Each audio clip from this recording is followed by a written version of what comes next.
तो बिस्मिल्लाहिर्रहमानिर्रहीम। आज की टॉपिक है derivatives of IS-LM model curve. ये आईएसएलएम मॉडल कर्व्स 1937 में जॉन हिग्स एंड हिंसन ने दिया था। ये जो आईएसएलएम मॉडल, आईएस एक अलग कंसेप्ट है, एलएम एक अलग कंसेप्ट है। ये जो दोनों जब मिलाते हैं तो इसको एक मॉडल बन जाते हैं आईएसएलएम मॉडल, जिसे हम कहते हैं। तो ये जो आईएसएलएम मॉडल एक इन्वेस्टमेंट एंड डिमांड फंक्शन के ऊपर क्या होते हैं, बेस्ड होते हैं। इस आईएसएलएम मॉडल में दो मार्केट के बारे में क्या करते हैं, डिस्कशन करते हैं। जब दो मार्केट यहाँ पे इकोनॉमी में इंटरेक्शन होते हैं तो वहां पे क्या होते हैं, इक्विलिब्रियम पॉइंट डिटरमाइन करते हैं। वहां पे rate of interest and national income को क्या करते हैं, डिटरमाइन करते हैं। So the model examines the combination of equilibrium of two market. One is goods market and another is money market. और यहाँ पे एक दूसरा और मार्केट आते हैं, उसे कहते हैं लेबर मार्केट। मगर हम यहाँ पे आईएसएलएम मॉडल में सिर्फ दो मार्केट के ही बारे में डिस्कस करेंगे। तो वन इज गुड्स मार्केट और वन इज मनी मार्केट। तो गुड्स मार्केट में हमेशा क्या होते हैं, इन्वेस्टमेंट इक्वल टू सेविंग के बराबर हो जाते हैं। जब इन्वेस्टमेंट इक्वल टू सेविंग के बराबर हो जाते हैं तो वहां से हमारा आयस कर्व क्या होते हैं, डिराइव होते हैं। और यही आयस कर्व क्या होते हैं, नेगेटिवली स्लोप होते हैं। यहाँ पे आप लोगों को फिगर 4 में दिखाया गया है कि हमारे आयस कर्व क्या है, नेगेटिवली स्लोप है। तो यहाँ पे कुछ डिस्कशन को आगे बढ़ाने से पहले मैं यहाँ पे कुछ रिलेशनशिप भी आपको बताना चाहता हूँ।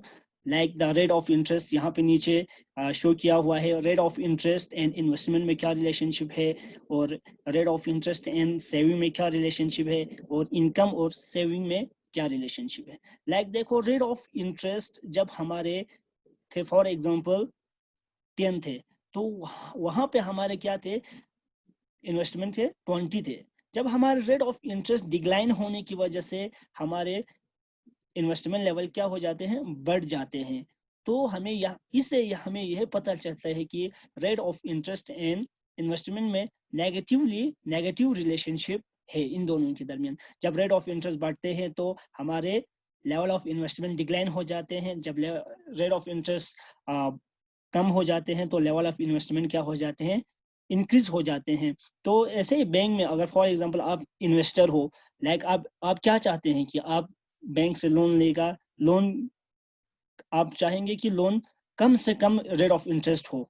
ठीक है, कम से कम रेट ऑफ इंटरेस्ट होंगे तो आप ज्यादा से ज्यादा क्या होंगे, लोन लेंगे। ठीक है, इसी का अपोजिट होंगे अगर रेट ऑफ इंटरेस्ट ज्यादा हो। फॉर एग्जांपल आप 1 लाख लेने, 1 लाख के ऊपर rate of interest for example 20 हो तो आप लोन कम लेंगे। अगर rate of interest for example इसी जगह पर रेट ऑफ इंटरेस्ट 5% हो तो आप लोन ज्यादा लेंगे। तो हमारे जो इन्वेस्टमेंट होते हैं वो किसके ऊपर डिपेंड होते हैं, रेट ऑफ इंटरेस्ट के ऊपर। अगर रेट ऑफ इंटरेस्ट कम होंगे तो ज्यादा इन्वेस्टमेंट, अगर रेट ऑफ इंटरेस्ट ज्यादा होंगे तो कम इन्वेस्टमेंट करते हैं। तो इससे हमें ये पता चलता है कि there is negative relationship between the investment and the rate of interest. Now come to the rate of interest and saving में क्या रिलेशनशिप है। फॉर एग्जाम्पल आप हो कस्टमर, बैंक के कस्टमर हो, तो आप क्या करेंगे, आपके पास पैसे हैं तो आप घर में जब रखेंगे, उसे हम दूसरे टॉपिक में डिस्कस करेंगे। तो ये जिसके जैसे कि एक कंसेप्ट है होर्डिंग, तो वो हम बाद में डिस्कस करेंगे। तो आपके पास फॉर एग्जांपल पैसे है तो आप क्या चाहेंगे कि आप बैंक में अपने पैसे को सेव कब करना स्टार्ट करेंगे, जब आप करेंगे जब रेट ऑफ इंटरेस्ट ज्यादा हो। ठीक है, जब रेट ऑफ इंटरेस्ट ज्यादा हो तो आप सेव करना स्टार्ट करेंगे, क्योंकि आप अपने सेविंग पे ऊपर क्या कर रहे हो, रिटर्न्स कमा रहे हो, इंटरेस्ट कमा रहे हो। ठीक है, अगर रेट ऑफ इंटरेस्ट कम होंगे तो आप सेविंग भी क्या करेंगे, कम करेंगे। क्यों, क्योंकि अगर सेविंग कम करेंगे और इसी पैसे को हम दूसरे चीज में यूटिलाइज करेंगे तो वहां से ज्यादा पैसा आएंगे। जैसे कि हम बॉन्ड्स में इन्वेस्ट करेंगे, बॉन्ड्स खरीदेंगे, सिक्योरिटीज खरीदेंगे, इस तरह के काम करेंगे। अगर जब रेट ऑफ इंटरेस्ट जल्दी क्या हो जाएंगे, बढ़ जाएंगे, तो हम क्या करेंगे, अपने पैसे को सेव करना स्टार्ट करेंगे ताकि हम बैंक से रिटर्न हासिल करें। तो इसी तरह इनकम और सेविंग में भी क्या होते हैं, पॉजिटिव रिलेशनशिप होते हैं। लाइक फॉर एग्जांपल आपकी इनकम है 20,000 रुपीज पर मंथ है, आप उसमें से सेविंग करते थे फॉर एग्जांपल 20,000 में से 5,000 आप मंथली सेविंग करते थे। तो अब क्या होते हैं, देखो आपकी इनकम बढ़ गया, फॉर एग्जांपल आपकी इनकम बढ़ के 20,000 से 50,000 पे चला गया, तो आपकी सेविंग क्या करेंगे, आप सेविंग पहले 5,000 करते थे तो आप 4,000 करना स्टार्ट करेंगे, नहीं, तो आप क्या करेंगे, इसको बढ़ा के क्या करेंगे, 8%, 8,000 करेंगे। मगर अकॉर्डिंग टू किन्स एक कहते हैं कि इनकम और सेविंग में पॉजिटिव तो रिलेशन होते हैं, मगर ये जो चेंजेस होते हैं ये प्रोपोर्शनेट नहीं होते। मींस कि income double, for example double changes आ गया, डबल से भी ज्यादा चेंजेस आ गया, फॉर एग्जांपल इनकम 20,000 से 50,000 पे पहुंच गया, तो इसका मतलब कि इनकम में चेंजेस क्या आ गया, 120% चेंजेस आ गया, आए कि नहीं आ गया, डबल लाइक, या हम कह सकते हैं 60% चेंजेस आ गया। ठीक है, तो इसी तरह हमारे इनकम में जो सेविंग में कितना चेंजेस आ गया, सिर्फ 5,000 से 8,000 में चेंजेस आ गया। मींस कि आपकी यहाँ पे सेविंग में कितना चेंज आ गया, थोड़ा ही चेंजेस आ गया, या ना 60% चेंजेस हुआ, ना 120% चेंजेस हुआ, कितना चेंजेस हुआ, ओनली 10 या 12% या 50% कह सकते हैं। तो ये जो चेंजेस रेशो है वो बराबर नहीं होते हैं, इनकम जितना चेंजेस हो गया उतना सेविंग चेंजेस नहीं होते, मगर इंक्रीज दोनों में होते हैं, मगर चेंजेस जो होते हैं वो बराबर नहीं होते हैं। So there is a positive relationship between the income and saving. समझो छाना, ये जो थे तीन कंसेप्ट, इनका रिलेशन भी आपको जानना बहुत जरूरी था, तो इसको मैंने आपको अभी एक्सप्लेन कर दिया। तो कीन्स क्या कहते हैं, देखो नो, गुड्स मार्केट के बारे में, मनी मार्केट के बारे में हम नेक्स्ट लेक्चर में डिस्कस करेंगी कि इसका एक बहुत खुद भी एक आधा घंटे का लेक्चर है, तो हम उसमें डिस्कस करेंगे। तो आज हम सिर्फ गुड्स मार्केट के बारे में डिस्कस करेंगे, आयस कब किस तरह डिराइव होते हैं, और कहाँ पे इक्विलिब्रियम पॉइंट आ जाते हैं, तो कब आ जाते हैं, किस तरह आ जाते हैं, तो इसके बारे में हम जब थोड़ा सा डिस्कस करेंगे। तो यहाँ पे अकॉर्डिंग टू कीन्स क्या कहते हैं, the level of national income जो होते हैं, गुड्स मार्केट क्या करते हैं, इस चीज को डिटरमाइन करते हैं। तो हमें ये चीज पता होना चाहिए कि हमारे नेशनल इनकम डिटरमाइन कौन करते हैं, हमारे नेशनल इनकम डिटरमाइन करते हैं गुड्स मार्केट। ठीक है, अब हम अभी खाली गुड्स मार्केट के ही बारे में डिस्कस करेंगे, तो मनी मार्केट हम साइड में रखेंगे, खाली किस तरह आयस कब डिराइव होते हैं। तो रेट ऑफ इंटरेस्ट जो होते हैं वो हम गुड्स मार्केट में भी पढ़ते हैं, मनी मार्केट में भी पढ़ते हैं, तो हम इसको यहाँ पे ही डिस्कस करते चलूं कि रेट ऑफ इंटरेस्ट कौन सी चीज डिटरमाइन करते हैं। तो demand for money and supply of money, ये जो दो चीज है, ये दोनों चीज क्या करते हैं, रेट ऑफ इंटरेस्ट को डिटरमाइन करते हैं। Demand for money equal to supply of money जब बराबर हो जाते हैं, तो वहां पे हमारे क्या हो जाते हैं, रेट ऑफ इंटरेस्ट डिटरमाइन होते हैं सिंपली। तो अकॉर्डिंग टू कीन्स और कहते हैं कि इन्वेस्टमेंट किस तरह डिटरमाइन करते हैं। तो जैसे कि क्लासिकल कुछ और कहते हैं, कीन्स कुछ और कहते हैं, तो कीन्स अकॉर्डिंग टू कीन्स क्या कहते हैं कि investment determine rate of interest and MEC, marginal efficiency of capital जो होते हैं। आप लोगों को मार्जिनल एफिशिएंसी ऑफ कैपिटल के बारे में ऑलरेडी पता होंगे, क्योंकि ये चीज 12th क्लास के दौरान पढ़ाए जाते हैं, तो इसको मैं यहाँ पर डिस्कस नहीं करूंगी।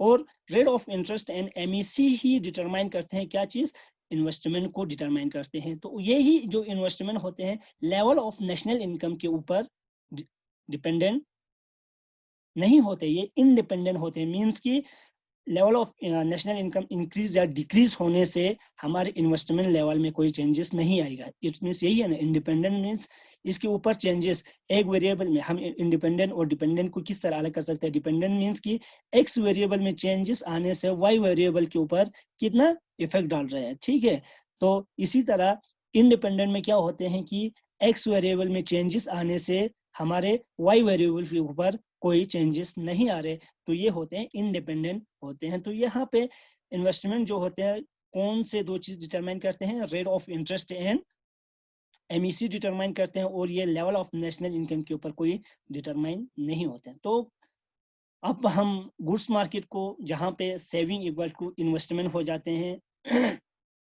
तो गुड्स मार्केट कहाँ पे इक्विलिब्रियम होते हैं, जहाँ पे एग्रीगेट डिमांड और हमारे नेशनल इनकम क्या हो जाते हैं, इक्वल हो जाते हैं। इस इक्वल पॉइंट पे हमारे गुड्स मार्केट क्या हो जाते हैं, इक्विलिब्रियम फॉर्म में आ जाते हैं। तो हमारे एग्रीगेट डिमांड, अब come to the aggregate demand. Aggregate demand किस तरह डिटरमाइन करते हैं? हमारे दो चीज होते हैं, एक कंजम्पशन होते हैं, एक इन्वेस्टमेंट डिमांड होते हैं। तो ये एग्रीगेट डिमांड ही, कंजम्पशन और इन्वेस्टमेंट डिमांड ही, ये दोनों इस चीज को, एग्रीगेट डिमांड को क्या करते हैं? डिटरमाइन करते हैं।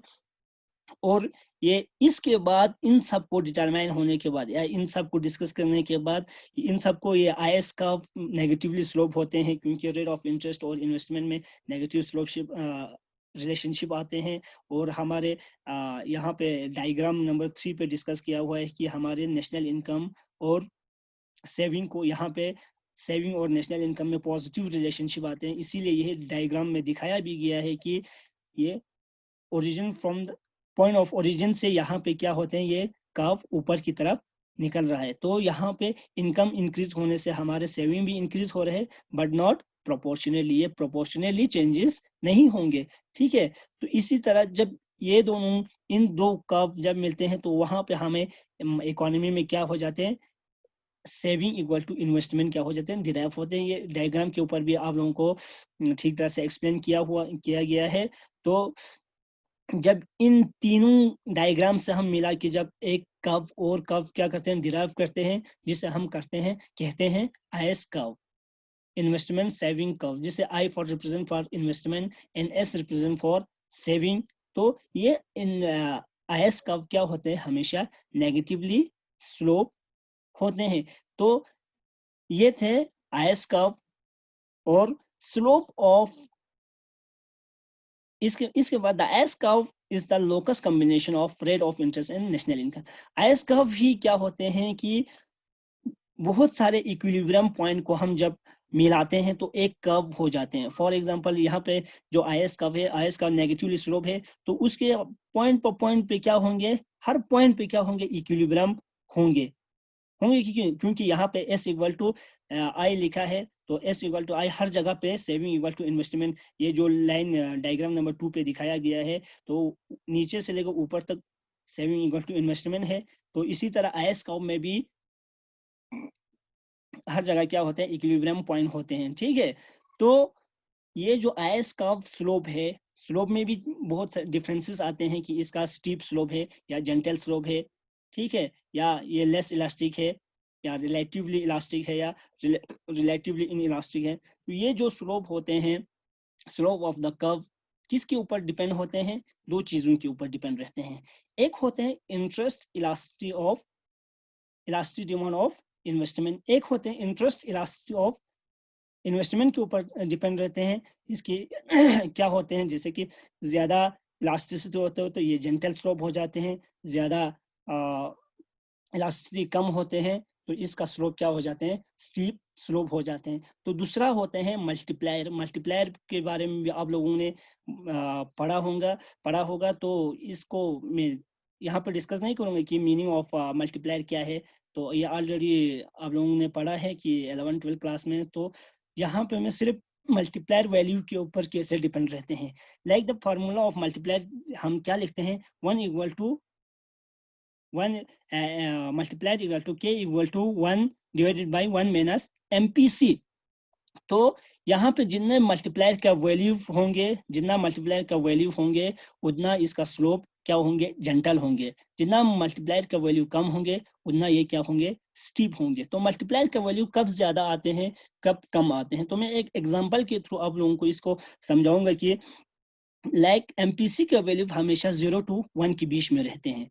ठीक है, तो जब MPC का वैल्यू ज्यादा होंगे, मीन्स की 1 डिवाइडेड बाई 1 माइनस MPC का वैल्यू फॉर एग्जांपल 0.75 है, तो 1 divided by 1 minus 0.75 equal to क्या हो गया, 1 डिवाइडेड बाई 0.25। 0.25 इक्वल टू उस साइड ले लिया तो कितना हो गया, वैल्यू इक्वल टू 4 आ गया। ठीक है, तो इसका वैल्यू क्या आ रहे हैं, इट मीन्स कि मल्टीप्लायर का जब हम MPC का वैल्यू ज्यादा रखने से इसका वैल्यू आ रहे हैं 4। तो इसी के अपोजिट में होते हैं, जब हम MPC का वैल्यू 25 रखेंगे तो क्या हो जाते हैं कि सेम 1 डिवाइडेड बाई 1 माइनस 25, तो 1 इक्वल टू 1/1 माइनस 25 निकालेंगे तो 75 बच गया। तो 1 डिवाइडेड बाई 0.75 इक्वल टू कितना हो गया 1 पॉइंट समथिंग आ रहे। तो इट मीन्स कि मल्टीप्लाई का वैल्यू हम जब 0.75 रखने से के वैल्यू कितना आ रहा था 4 आ रहा था। जब मल्टीप्लायर में एमपीसी का वैल्यू हम 0.25 रखने से उसका वैल्यू कितना आ रहा था, इसका वैल्यू आ रहा था 1 पॉइंट समथिंग आ रहा था। तो इससे हमें ये पता चलते हैं कि जितना एमपीसी का वैल्यू ज्यादा होते हैं उतना मल्टीप्लायर का वैल्यू ज्यादा होते हैं। और ये जो आईएस कर्व जो होते हैं क्या हो जाते हैं, जेंटल होते हैं। स्लोप इसका स्लोप होते हैं रिलेटिवली इलास्टिक होते हैं। ठीक है, रिलेटिवली इन इलास्टिक नहीं होते बल्कि रिलेटिवली इलास्टिक होते हैं। ठीक है, अगर इसका वैल्यू 0.25 एमपीसी का वैल्यू है तो इस मीन्स कि एमपीसी का वैल्यू कम है। तो जब एमपीसी का वैल्यू कम आ जाते हैं तो हमारे मल्टीप्लायर का वैल्यू भी कम आ जाते हैं। तो ये आईएस कर्व क्या बन जाते हैं, रिलेटिवली इन इलास्टिक बन जाते हैं। मीन्स कि इसका स्लोप बिल्कुल स्टीप सा हो जाते हैं। तो ये दो पॉइंट्स थे, interest elasticity of interest elasticity amount of investment and multiplier value के ऊपर डिपेंड करते हैं कि ये कब जेंटल स्लोप होंगे कि स्टीप स्लोप होंगे।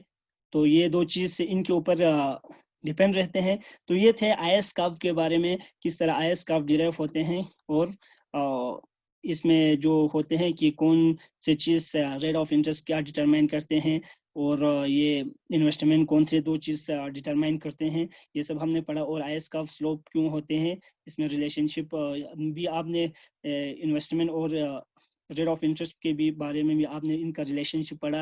रेट ऑफ इंटरेस्ट और सेविंग के रिलेशनशिप क्या होते हैं, पॉजिटिव होते हैं या नेगेटिव होते हैं, ये भी हमने डिस्कस किया। और इनकम और सेविंग के रिलेशनशिप भी क्या होते हैं, पॉजिटिव होते हैं, नेगेटिव होते हैं, ये भी हमने ऑलरेडी डिस्कस किया है। तो इंशाल्लाह आपको अगर समझ में नहीं आते हैं तो आप इसको रिपीट देख सकते हैं। और इसके बाद भी आपको कुछ समझ में नहीं आते तो आप इनबॉक्स में मुझे क्वेश्चन टाइप कर सकते हैं।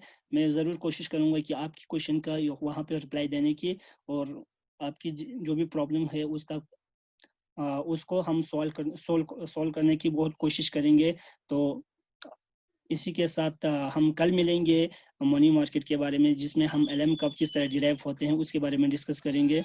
अल्लाह हाफिज़।